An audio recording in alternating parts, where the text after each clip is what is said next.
आसन इकबाल साहब ने कहा है कि आप खामोशी इख्तियार करें।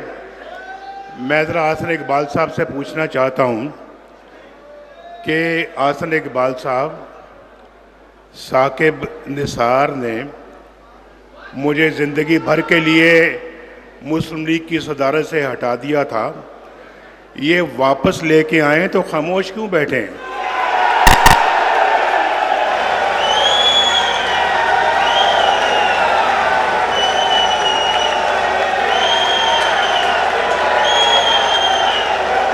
इनको खुशी मना लेने दें।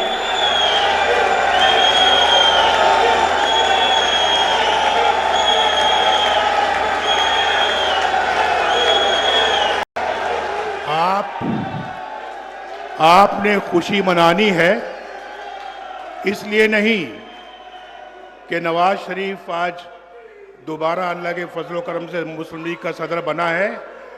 आपने खुशी मनानी है या जश्न मनाना है तो इसलिए कि साकिब निसार का फैसला रद्दी की टोकरी में डाल दिया गया है।